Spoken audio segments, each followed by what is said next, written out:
Hello, welcome everyone. This is the My Amazon Guy PPC AMA, hosted by me now every Tuesday at 12 p.m. Eastern. My name is Marissa Linzey. I'm a senior brand manager here at My Amazon Guy. Today, our PPC expert, this is Joe Shelerud. Let me know if I was You got it. Okay. All right. Perfect. So he is one of the founders of Advance. I will let you tell us a little bit about Advance. Yeah. So thanks for having me on, Marissa. And hello to everybody who's listening along and excited for all the different questions that are going to come. So just quick background on me, if you haven't heard of me or Advance. So I'm Joe Shelerud, co-founder and CEO. I actually got my start in the Amazon ecosystem almost 10 years ago now. So I started selling different products online and got into Amazon that way. And as I was growing my brand on Amazon, found out about Amazon advertising and how you could promote your products. So this is in the very early days when it was really just sponsored products. And so if you wanted to get fancy, you could set up manual sponsored product campaigns. Started creating my own templates and tools. And as I kept investing and building out software for myself, found that, hey, we could probably help out other Amazon sellers. So fast forwarding to today, we're a full service advertising agency. So work on everything advertising from sponsored to AMC to DSP. And we've got a lot of software and tech on the background that powers it. So for those who follow us, know we love digging into data and trends and all that good stuff. So happy to take any questions there or anything else. Perfect. Okay, so just as a reminder, we do have a hard stop at 1 p.m. So it's encouraged that you get in all of your questions. The earlier the better, so we can make sure we're getting to all of them. We have a few waves, a few hellos. So hello from Karan from LinkedIn. Have Happy Tuesday from La Paz, Baja Sur, Mexico. So from Mexico, that's cool. And then we have a longtime viewer, Jeffrey Valen. So welcome, Marissa. Hello. So let's get into it. First question. If I receive 1,000 impressions, does that mean that my product may have shown up 1,000 times on page 8 and no one ever saw it? Or does it mean that 1,000 people actually saw my product? Yeah. So good question. And so how impressions is calculated can definitely depend on the channel. So the way that Amazon defines it right now is that the ad has to be loaded. And so if it was on page 8, so if I did a search and I'm located in northern Minnesota. So we'll just do a camping example. So if I'm looking for a 5-person camping tent, I've got 3 kiddos, so we need a bigger tent. I search that in or I type that into search. If it shows up on page 1, that could be counted as an impression. And so for different platforms, they typically have a viewability rate too, and a number or an amount of time that ad has to be viewed. So as we get into DSP, we can actually change how this is actually measured in terms of impressions.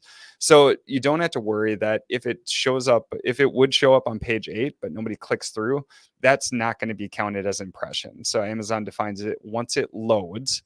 And then I think the key question that's out there is still, okay, what is the other aspects that go into those impressions in terms of viewability and timing? I haven't seen those specified exactly on the sponsored side, but usually there's going to be both, like somebody has to see it for a certain period of time for it to be counted as an impression. Yeah, good answer. Yeah, I tend to think of, impressions as, it made it on your screen, right? Like you are actually viewing it, but it's hard to tell, for how long or if it's just, blink of an eye kind of thing. Okay, a few more hellos. Hello from Zahir. Hello from Alone. It's sad. Hello. And then Always, Amazon PPC expert. Maybe be on the podcast next, maybe. Next question from Barry. Exact versus broad match for launch in the first 30 days, or both with the exact match keywords as negative and broad. So this is going to be more of a specific launch type question. Yeah. So great question, Barry. So for launch itself, the first thing that I would ask is like, what type of budget do we have, and how quickly are we looking to accelerate the products? So for me personally, when I was launching my products, I took a more longer term approach, and I'm not going to be as aggressive from the start. And so what I did is first I focused just on exact keywords. And so what we say in general, I would go more narrow than wide with your launch strategy.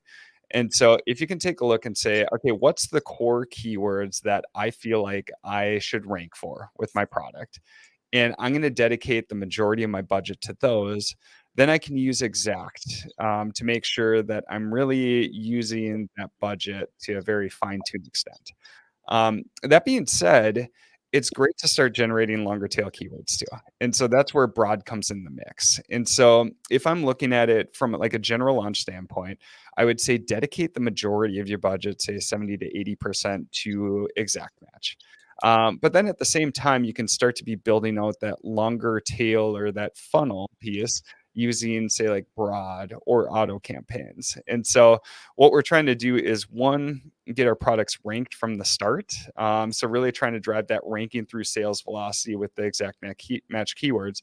But then at the same time, we're kind of building the longer term base, which is discovering those longer tail keywords overall. So from the start, I'd say dedicate most of the budget in exact, but then start building out the broad. And then once you get these products more established and launched, it's going to transition more and more to the broader, longer tail keywords. Then hopefully you've got a funnel built out and you can start funneling those into phrase and exact as you go.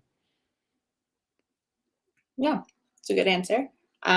We usually find that, exact match keywords are a little bit more expensive than, some of those other campaigns. So that makes sense not to, throw all of your money into one, exact match versus, experimenting and seeing kind of where, you know, your product does best.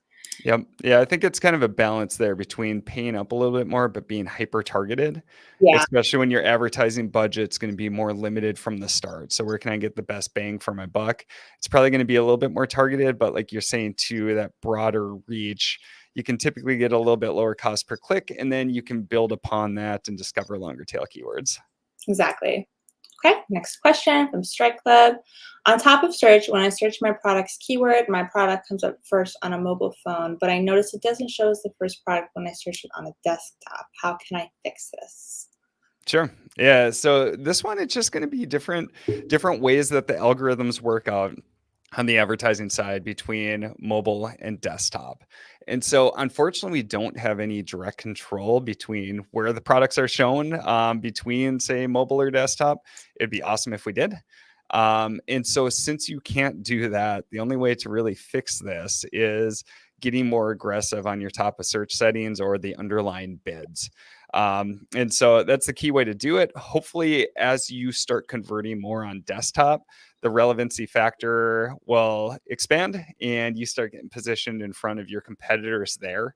But really, it's going to be driven by what's the top of search placement adjustment and the underlying bid. Wish we had more controls there, especially for the different, because there's certain products that do really well on mobile versus desktop. So hopefully we're able to fine tune where the ads show up more versus just the placement on individual devices. Yeah. And, correct me if I'm wrong too, but as far as, doing the search, at the exact same time, maybe there'd be more or like less fluctuation between like what shows up first and second and that kind of thing. Sure. But it can definitely vary throughout the day depending on when you're doing those searches. Yeah, there's a number of different factors that can tie in there. Are you on the same Wi-Fi network between your mobile and desktop? All those items can really tie into when we look at searches, everybody's not seeing the exact same thing either. For sure. And then how to manage the strategy when the impressions and clicks for already converting keywords increase, but not getting the same conversions as earlier. This is happening week on week, so I'm really confused how to change bids on certain terms where I was getting conversions, but now not the same. Does this mean that demand went down for the same on Amazon, or what happened? Thank you. Yeah, yeah. So this is a good question. So we'll take this example. So you're getting conversions, and then suddenly they drop off over time. And so initially, I would look at what's changed, and if you're getting the clicks and the impressions, it's probably not as much of an advertising issue if we're looking at the same keywords that we're targeting week over week. And so I would take a look at the product listing itself. So did we get a poor review? Was there a weird question that got asked and now it has a weird answer also on my product detail page? As you can see, what I'm kind of leaning to is I would really focus on the product detail page itself. The other thing I would look at is, did my competitors change something in what they're doing? So did they lower price? Are they really conquesting my product detail page where they're drawing more people off of it? If they're conquesting my product detail page, meaning their ads are showing up more, you could consider now using kind of like a brand defense or an ASIN defense type strategy to advertise some of your other products and kick them off. So week over week, if conversions aren't happening at the same rate that they were before for the exact same keywords, I would look at competitors and the product detail page. If we're expanding to other keywords too, conversion rate can definitely be correlated to keyword mix. And so if I'm starting to target broader and broader keywords as I go, and I know this doesn't directly relate to your question, but just taking the other approach. So if I keep broadening out the keyword base that I'm targeting, conversion rate can go down over time too. So in that instance, if I'm changing the keywords or the search terms I'm targeting, then I should look at that. But if it's the exact same one and conversion rates are going down over time, product detail page, any changes, and then anything that my competitors are doing that could impact that. Yeah, I think that's a fair answer. You also want to make sure, if you can be parenting anything or if you can be, improving the listing in any way or making it more competitive, if people are running sales or, like Memorial Day sales or something like that, you always want to know what your competitor's doing, like you were saying. Yeah, yeah. Another key piece too, you can take it, kind of put yourself in the shoes of the person who is searching for your product using that term and seeing, is there a way that I can update my listing where it better speaks to those people too? So when I click on your product detail page, it's like, oh man, this is meant for me. It's going to increase conversion rate. So it's kind of taking that step back too and putting yourself in their shoes. Yeah, and that can look like looking at your branded like analytical data, right? Like who's your target demographic? Are they being shown in your listing images, right? Are they somehow included in the listing itself in the imagery and the A plus or whatever? Like, are you communicating that it is for that target demographic? Sure. Okay, another hello. Thank you so much. I appreciate it. Thank you, Barry. So after, so what do you think? What should we do after 4 months of out of stock? I think this is less of maybe an advertising question, more of like a listing question. But if you want to give your thoughts, Yeah, so there's definitely some advertising pieces that can tie in here, and yeah, so this is unfortunate. Like when I started selling on Amazon, if you went out of stock and then you came back in stock, you kind of bump right back up to where you started. yeah, If you've been out of stock for 4 months, you definitely get penalized in the system, and so for this, you almost have to approach it like a new product launch. I mean, the one great thing is that you now have the social proof already established for this product. So you're going to have reviews versus, starting from scratch again. So really, I would take kind of like a new product launch strategy. You'll probably be able to accelerate it just because you have that listing more built up.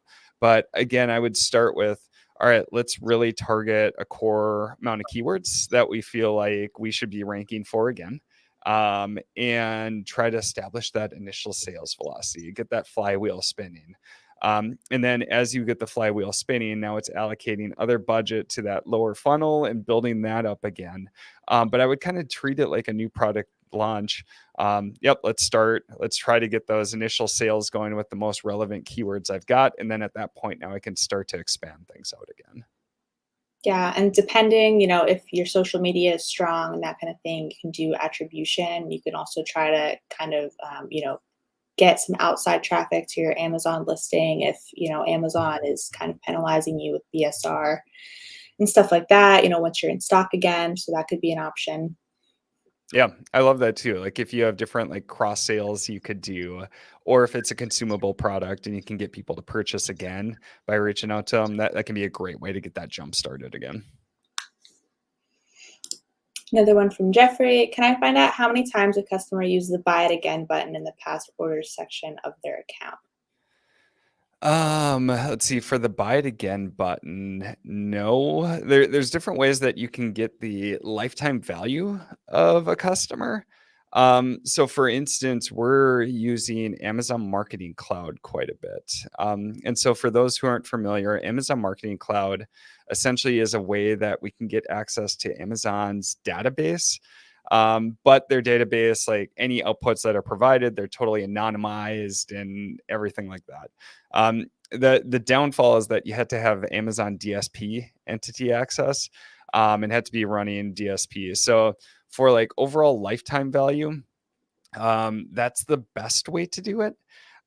You can get the repeat purchases, but for specifics like the buy it again button, I'm not aware of anywhere that shows up.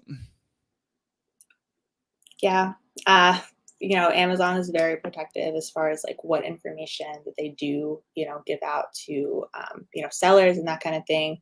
My best recommendation would maybe be to look at, a market basket analysis, maybe, and see, for more information on, what people are buying together, or, maybe some insight into, some buying behaviors. But yeah, I don't think you're going to get anything that specific. Yeah, yeah, yeah, I agree. And then similar question, I went out of stock shortly after launching, sold 500 units in 3 weeks. It's been 3 months. What is the best PPC relaunch strategy? So this is a little bit more specific in terms of asking if they should launch new campaigns or use existing campaigns. Oh, sure. Yeah, yeah. So Yazan, that's awesome, by the way. Like selling 500 units in 3 weeks, like great job. Yeah, so personally, I would say like if it was just a 3 week period, like you could start with the existing campaigns. You're probably still in launch mode. You could test and see, all right, if I start new ones, maybe you get a little extra boost there. For the specifics for only running it for 3 weeks, I'm not sure exactly how that will impact between the two. So if you want to just do a repeat of what you did before to build on the success, I mean, you could start brand new campaigns again, and use the same strategy at that point and then build upon that. Like that would probably be the best way to go to repeat that. Maybe you get a little boost because there are new campaigns with the new products coming back. I'd say it looks like you had some good success starting out. I would just mimic that going forward. And then again, just like what we talked about, kind of building out that base and that campaign funnel. And now, since you've got more inventory and you kind of cross that threshold of showing that there is demand, now hopefully you've got more inventory on hand where you can really build that up and keep that momentum going. But just want to say congrats on the 500 units in 3 weeks. Like that's a great start, man. Yeah, for sure. And you might still have some honeymoon, period there. 3 weeks, I think the honeymoon period is generally like 4 weeks, a month-ish after launch. So you do still get some preferential treatment from Amazon as far as, launching a new product so that you can compete, in the first place. Joe, got a tough one for you. Under the new brand impression share feature, what is the highest percentage you have seen of owning your own branded terms across all targeting? Yeah. Let's see. I've seen some that are like 90 plus percentage overall for your own branded terms. And where these tend to really fall is if you have a ton of products that also fall under that brand name. And so I've seen really high percentages overall. If you only have a couple products, then your brand impression share is going to be a lot lower because you can only take up so much real estate in the search results itself. But 90 plus percent definitely seen that. And the brand percentage share, like this is a really cool.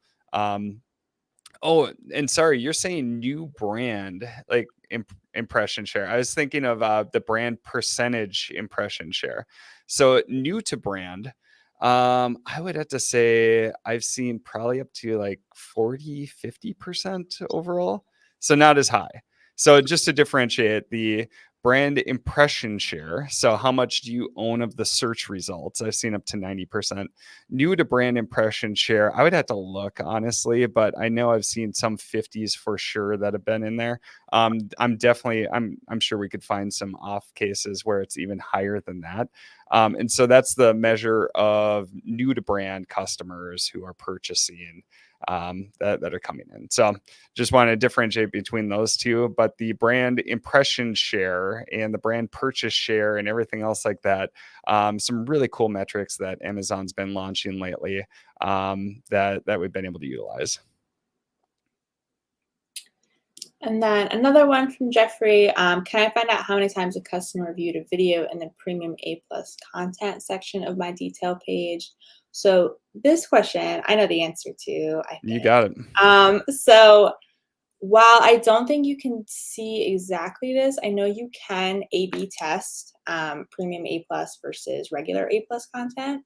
So I think if you were to compare, your old content versus the new content, you would be able to see a percentage of like how many people viewed each one and bought, because 50% will see the old A+ content and then the other 50% will see the premium. Would you agree? Sure. Yep. I think that sounds great. I know a lot of premium A+ content, and there's a whole debate over whether that's really truly better, even though it is much larger than regular A+ content and everything like that. So Sure. I would just say test it. See if you're getting more conversions on the old A+ that you have over the new premium that you have set up. And then from David, what do you find to be the best indicators for which keywords and campaigns to turn up spend or turn down spend? Yeah.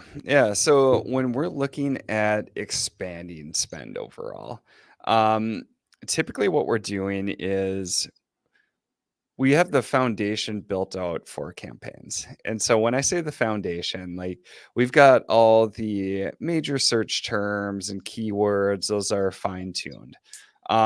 We've got a good strategy for how strongly we're defending our brand, whether it's 100% brand defense or down to 0% brand defense. And it can really vary based off strategies.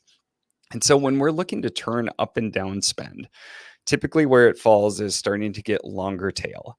And so when I mean longer tail is like, and I guess longer tail is probably the wrong descriptor. We're really broadening out the audience that we're targeting. And so maybe I'm starting to target some more general keywords. Or other instances is I can use sponsored display and now I can start targeting different audiences there. And so really, if you look at it, it's in terms of a funnel. And so the highly targeted people, so we'll do the camping example, the tent seller. And so somebody searches in like 5-person camping tent. That's going to be a very low funnel keyword that if I'm selling that, I'm definitely going to want to target. If somebody types in camping gear, well, a tent could be part of that, but it might not be. And so that's always a question when we're tuning up spend is how far up do we want to go? How broad do we want to go? With sponsored display, I could target people who are interested in camping equipment. And that can include a broad set of people. And so there's a trade-off here where conversion rates are going to be lower. So ACoS is going to be worse, or ROAS is going to be worse. But at the same time, I'm probably converting some people that never would have converted without seeing my ads. And the key reason why we run ads is to create sales that wouldn't have happened without our ads. And so when we're looking at tuning up or down spend, the key question we're asking is how far up the funnel, how broad do we get before it doesn't make sense anymore? And so we're trying to find that unique spot where we can really reach broadly and we can really bring in a ton of new people into our brand to create sales. But at the same time, where we're not reaching too far, or now we're not going to get a good return on our advertising. So that's really the key way that we look at it when we're tuning up or down spend. So the bottom is always built out, it's always going. We might have some strategic questions there, but then how far up or how broad do we get? Yeah, definitely. A lot of ads, I feel like, or not a lot, but some, really lack relevancy, I think, when you start to reach too far outside of that funnel. So, Yep. and then another one from Strike Club. I want to lower cost per click, but I'm scared I might get less sales. If I lower my bidding, lower, I guess, than the suggested bid, does it mean I will have less impressions, which means less sales, but I will lower cost per click? Sure. Yeah. So the suggested bid is definitely just a guideline. So it's another data point. And so what I would say is it's a great starting point, but I would not be scared to decrease bid below that suggested bid. Um, yes, you can lose sales if you do that. But the key question is you don't know until you try. And so what I would say is be constantly testing for your bids, and see how that impacts things. So there might be a threshold where all of a sudden all your competitors are at say $2 cost per click, and you go below that threshold. Now suddenly you're losing a bunch of impressions. You're not getting top of search placement, and you could see impressions and shares drop off quite a bit. But maybe you're bidding way too much right now for that keyword, and you could cut back cost per click and not significantly impact sales. And so the key thing is that you don't know until you try. And so I would not be scared that you go below this threshold and all of a sudden you lose sales. You can increase back above that threshold and you can reverse those trends pretty quickly. So what I would say is testing is going to be the best approach. And then you can just see the impact of those tests. And if you like it, great, keep testing, kind of keep working in that direction. If not, now, all right, let's reverse course. We know exactly where we started. And we can usually get that back pretty quickly, especially if you're not running these tests for an extended period of time. Cool. And then from Gregor, hello guys. So Gregor is a longtime podcast regular here. Hey, Gregor. Um, I lost a lot of organic positioning, even if I do advertise for the most relevant keywords. Some of my competitors don't do any type of advertising, but are higher in organic positions. Why? Sure. Yeah. So if they're not advertising and you are, like, you're already putting in more effort in or trying to work to spin that flywheel more. And so the key item is probably going to be Amazon's determined relevancy. And so the key area for that is going to be click through rate and conversion rate. And so I would first start to focus on, all right, how does my click through rate compare? Like, so is their pricing different? Do they have a better image? Do they have a better title? And it's taking a step back and kind of thinking, putting yourself in the customer's shoes. All right, if somebody searches this keyword, what are they looking for? What's the person that I can picture like that they are? And making sure that you're speaking to them. And then I would also take a look at the product detail page itself and compare the two and say, all right, their product either has to have a higher click-through rate or conversion rate, typically, if they're going to rank better than me over time. So what's the reason that they're converting better? Is it just price? Is it reviews? Is it other pieces that tie into it, that like the assortment of pictures or the bullets? And so it's really taking a step back, but I would focus on the two areas that are click-through rate and conversion rate, because one or both of those, they may be beating you right now, which is driving that organic ranking, especially if you're advertising and they're not, because that helps to give you that sales velocity that they're missing out on from the advertising standpoint. So they must be doing one or both of those things better than you. Definitely. And, you always want to look at, like the listing itself, at your images versus theirs, organic SEO, if they're changing it out, frequently, or, looking for more keyword opportunities. The same goes kind of for advertising. You want to make sure that you're staying relevant and looking for all of the best new opportunities and stuff like that too. So, okay. Then another one from Jeffrey. Have you found that there is a relationship between a product's BSR and the amount Amazon charges for cost per click? Is there a formula to calculate this? So in terms of bestseller rank and Amazon CPC, um, there's it's much more dependent on the product or the category. Because how cost per click is set is it's an auction that's going on in the background. And so, for instance, my bestseller rank in supplements could be a lot lower, or I guess the number would be higher, meaning I'm lower in the list overall in terms of bestsellers.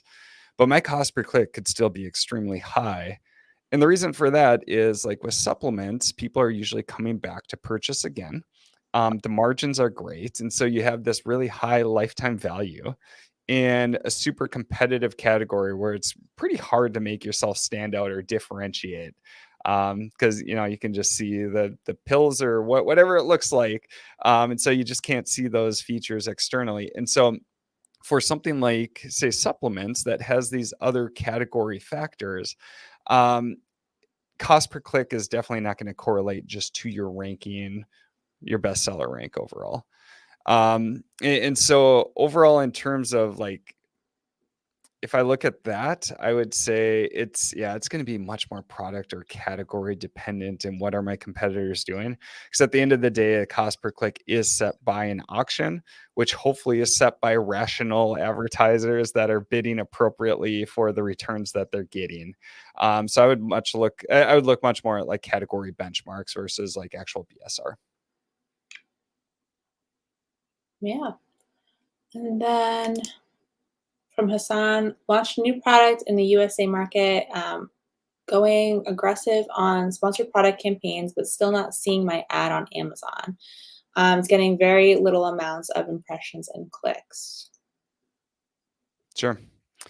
Yeah, so this can be a tough one, especially if you're in a competitive category. There's only a certain amount of placements available. And so if you're trying to advertise against established players, they're going to have a much higher relevancy than you just because they've proven themselves on Amazon. And it's some general shifts that we've seen with Amazon over time too is when I started as a seller in 2014, their focus was let's get as many products on the platform because we want this to be a spot where everyone can go to find products, like any product you can imagine. And so there wasn't this huge differentiation between like the best selling products and the new up and comers because they were really trying to incentivize like new people to launch. Um, Over the years, what we've seen is this big shift to Amazon focusing more on quality. And what that means is that they're going to lean much more towards the established players, which makes it harder to launch on Amazon today than it definitely was 9 years ago. Just with that factor itself, but there are many, many other factors, obviously, between the two time periods.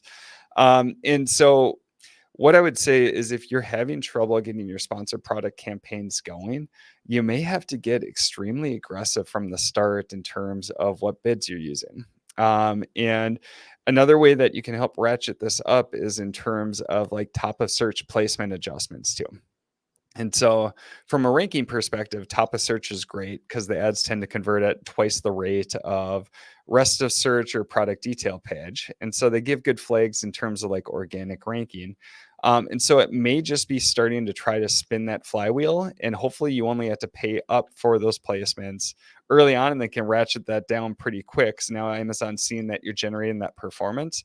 The tough piece is until you prove to Amazon that your product is quality, you have to pay up a lot to overcome that relevancy factor that they've set up for those more established players.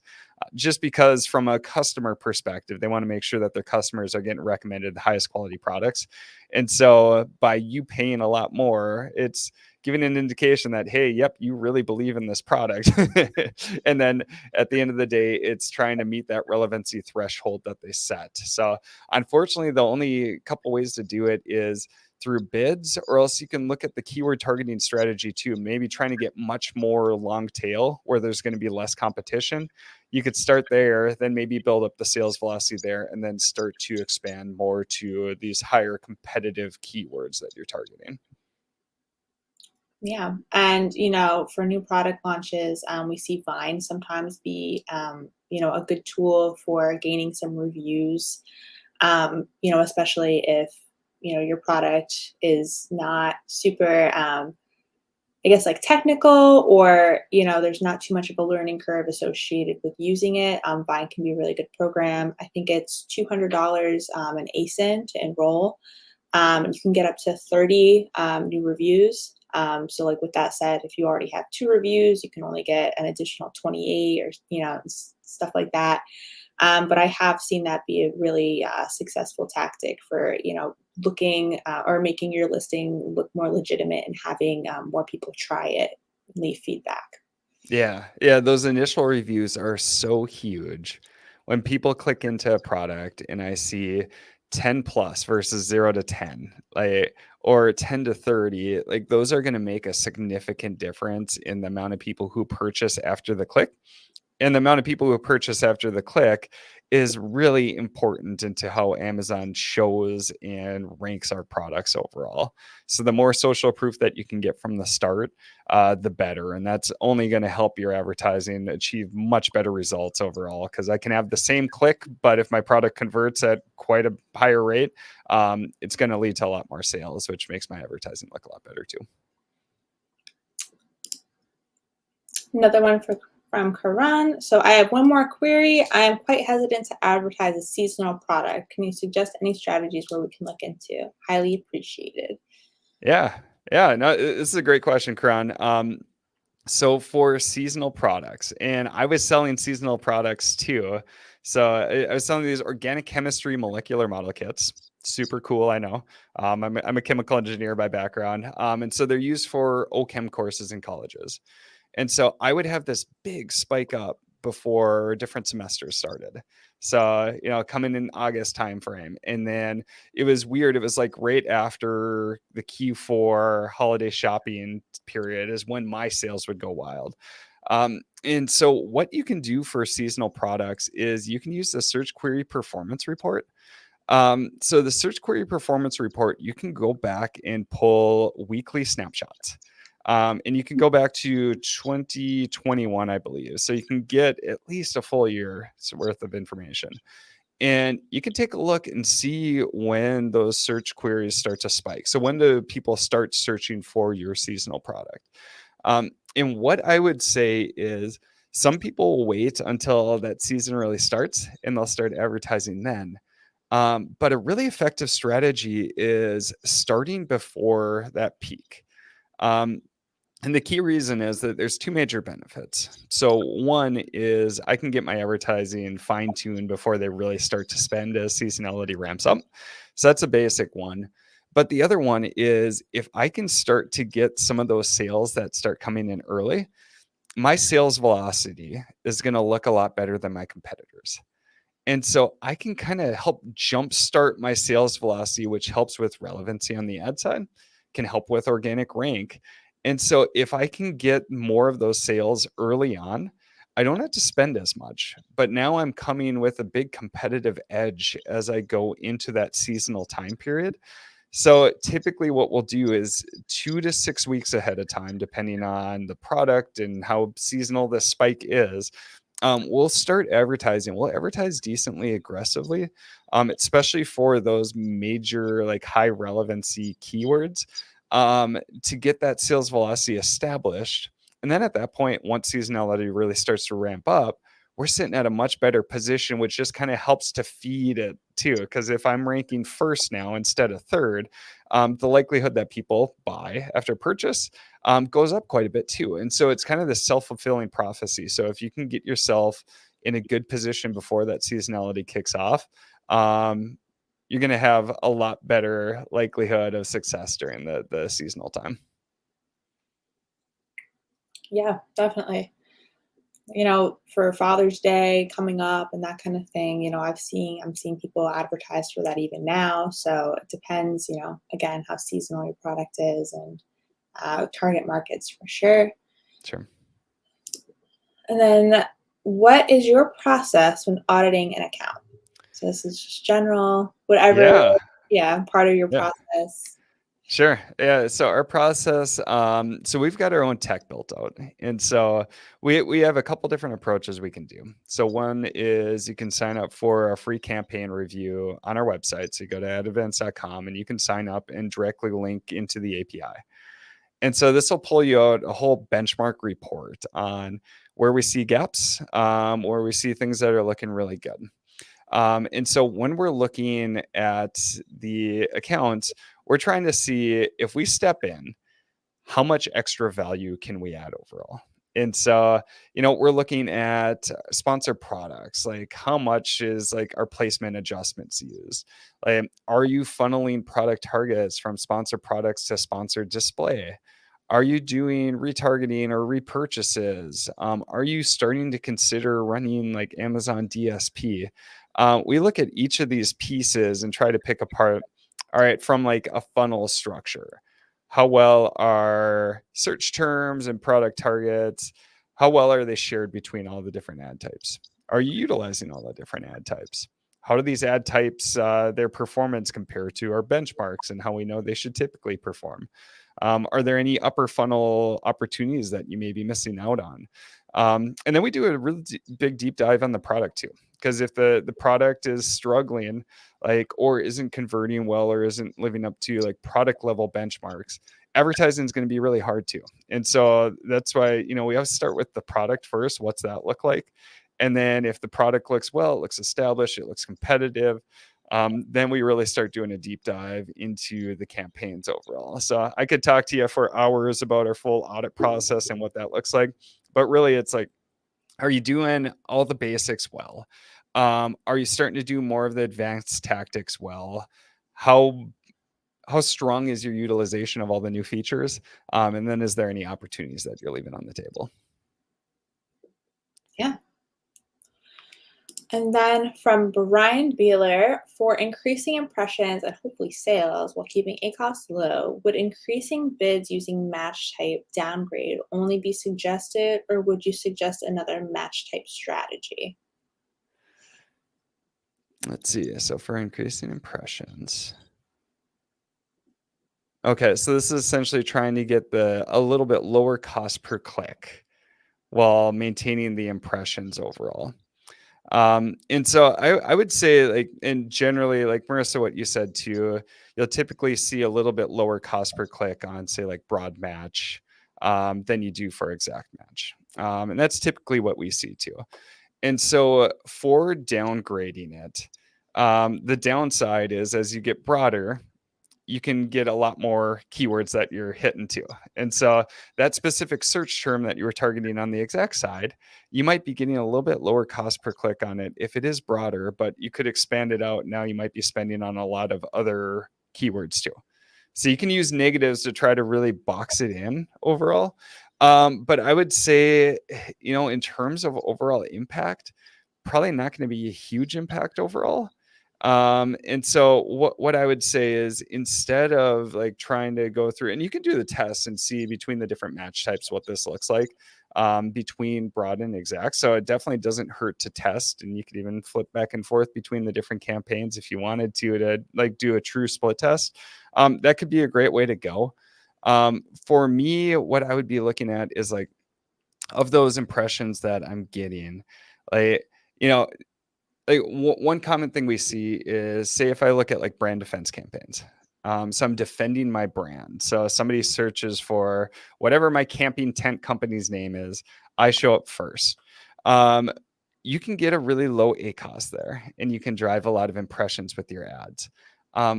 But the question is, how much of those searches did I just cannibalize that would have converted anyways on the organic side? Um, Versus if I don't advertise for my brand, like how many of those searches would now go to my competitor because I'm not spending that money? And I'm sorry, I'm going on a bit of a tangent. I'm not really answering your question here, but um, the search query performance report for a question like how much do I invest in my branded search can be really powerful. And so some tests that we've done is you can look at the brand impression or the brand purchase share for your branded terms. And what we'll do is we'll cut back branded spend, and we can see, does the purchase percentage go down? And if it does, how much does it go down? And we can finally quantify how much of an impact that branded search has in fighting off competitors or in cannibalizing organic sales that would have happened anyways. And so my long-winded way to go around this is that, just trying to keep ACoS low doesn't matter as much. It really matters on the strategy that's involved there. So I can get really low ACoS with my branded search, but is it truly having that impact in driving people to buy from me that wouldn't have bought from me already? And so that's what I would just say as you're looking at ACoS or looking at ROAS, I would take those bigger picture into account too, and not just looking specifically at ACoS or ROAS. So sorry, a little bit of a tangent and rambling answer there. But in terms of match types, I would test it. I don't think it's going to have a huge impact, but if you're able to box it in with broad, it could help a little bit. Yeah, makes sense. I feel like so many people get caught up on ACoS sometimes, or any one number figure, right? And it really depends on what your goals are, like for the account as a whole, you know. Yep. And sometimes if your tacos and stuff is too low, like you're not really growing. If growth is your goal, but you're just kind of focused on not spending too much money, or whatever that is, or like a high ACoS number, you're not really growing your account. Yep. Yeah. Another piece that I see like ROAS or ACoS being misused is, say, in retargeting campaigns. So somebody visits your product detail page and then they don't purchase right away. Now, if they see a retargeting ad, that sale gets attributed to the retargeting ad. And this could be view-based too. They don't even have to click on the ad. And so my ROAS can look really good for retargeting. But truly, what impact did that have? And so you have to do a lot of testing. And so, yep, just like you were saying, just looking at ACoS or ROAS, it can lead you astray, especially depending on what strategies you're implementing. But once you take the strategy and the metrics into account, that's really where we see a lot of value. And Dale asked, at launch, when do I start PPC campaigns? Immediately after, a few sales or reviews? Yeah, so there is a big change between 0 reviews and a couple reviews in how well those clicks are going to lead to sales. And so, Dale, I would say ideally after at least a couple reviews, just because that like initial social proof, like it can mean so much. So, I could send 100 clicks to my page with 0 reviews, and maybe I have like a couple sales, versus if I have a couple reviews, that conversion rate can be so much higher. And so, from 0 to a couple, big step change. From a couple to 10, another big step change. And then depending on, the category I'm into, but now if I'm getting from that 10 to 30 or 30 to 100, each of those pieces really matter. Once you start getting into the really big numbers, then those incremental reviews don't matter as much. So if it was me, I would try to get a couple reviews to start off with before I start advertising, just because my ads are going to have so much more of an impact there. And then if they convert better from the start, those are better initial flags to Amazon that, hey, this product is quality. I should probably rank it higher overall. Yeah, that's really interesting.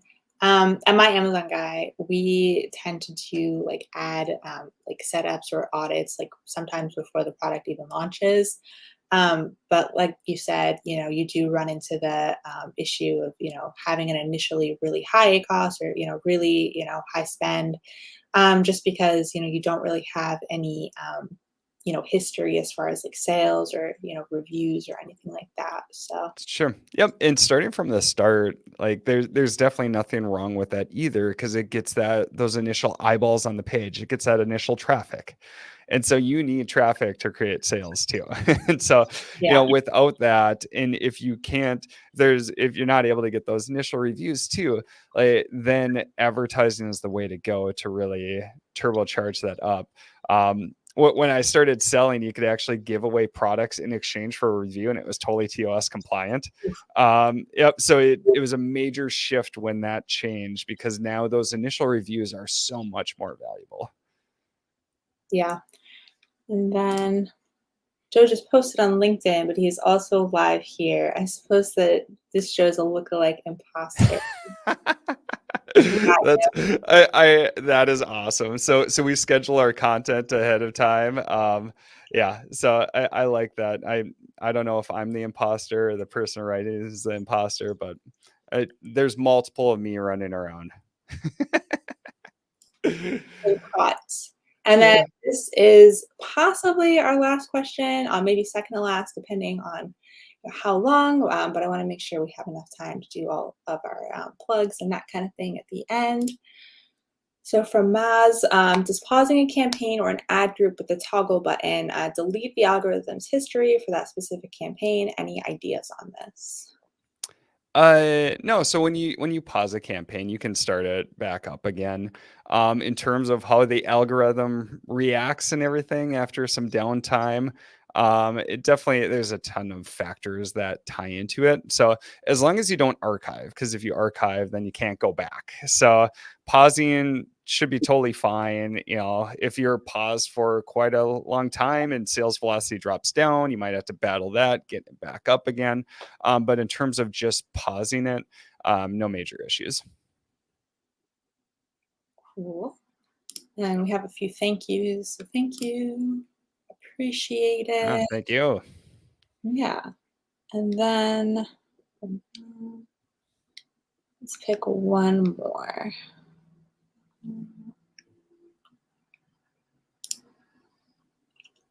From Patty. I have a few competitors in my niche, but they are all old and huge. The niche needs fresh approaches. These big guys keep everything closed. What would be some good strategies to penetrate their armor? Yeah, yeah, it's a good question. And so it's hard without the context on like what the products or what the category is. Um, some ways that we've been able to break through where there's a bunch of established players is using other tools that people aren't utilizing as much. So like Amazon attribution is a great case where if you can drive outside traffic in, so say you've built up a following or a mailing list or a social presence on other platforms, you can use Amazon attribution to drive that traffic in. And then there's the brand referral bonus where you can, on average, get a 10% boost back by driving this external traffic in and then be able to determine the conversions. So we've had a lot of success with that.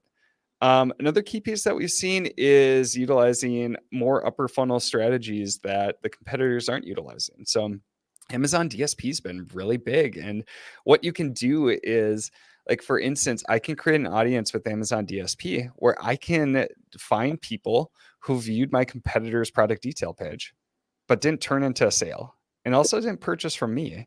And now I can show them a highly targeted ad because I know they're in the market, but their competitor's product didn't speak to them. This can be a great way to gain more market share and also build upon our competitors, like getting a lot of traffic too. So typical product targeting can be great if you can position yourself a little bit differently than the old and established players. It can be another good way to go. So I would say, like, any external traffic, can we take advantage of the traffic that they're generating and show that our product's better? And then can we position it a little bit differently that's not going to be so old and established? Could be some great approaches. It's going to be tough to penetrate the armor of these old and established players, but these are some ways that we've definitely had success doing that. All right, perfect. So I do want to leave a little bit of time, to thank you for coming on our podcast. I also want to plug at advance.com. So if you guys want to go check them out, you definitely should. Thank you so much for joining us. A few other things. So on Wednesdays, so tomorrow, I keep thinking today is like Monday because of the holiday. So we have John Aspinall. He does ASIN reviews. So, if you submit, an ASIN, takes a look at them and, kind of pinpoints where your listing needs some more work. So I know that's something we talked about today, whether, images were good, A+ was good, if you're using alt text, all that good stuff. No trolling him with the Luna bars. I know that big controversy right now. No more Luna bar spam. And then on Fridays, Jason Mastromateo, he has the live Q&A on Fridays. So that's for more general Amazon-based questions. It can be PPC, but it can be, anything. I did also want to plug, we have a PPC Summit class being hosted by Stephen Pope this Thursday, June 1st. That is at 3 p.m. Eastern Time. I believe to save your spot, the initial cost is $297, but that's, for the whole class. And a lot of people, say that it's, really insightful, especially if you're having some issues, with advertising and that kind of thing. So the link for that is going to be here. So it's just PPC optimization masterclass. Just fill out the form, any information, any billing stuff, and we'll send over the invite for that on Thursday. So we're really looking forward to that. Again, thank you for joining us. Did you have anything that you wanted to add, or just anything you've got going on with Ad Advance? Yeah, no, first off, just want to say thanks for all the awesome questions. I love sessions like this. Yeah, and so like you said too, if anybody's looking for a campaign review just to see if there's any opportunities that you're missing out on, you can go to adadvance.com. There's a free campaign review. It will actually send you a report each month, just kind of outlining what we're seeing and how things are going. Totally free, so feel free to check that out at the website. Or the other piece is connect on LinkedIn. Always trying to put out a lot of different content and share what we're learning. So yep, there. And look like Joe or me will be on there. Yeah, depending on what kind of day it is. All right, perfect. Well, thank you so much for joining us, and we'll see you, the podcast next week. And thank you so much, Joe, again. All Yeah, right. thanks, Marissa. All right, bye.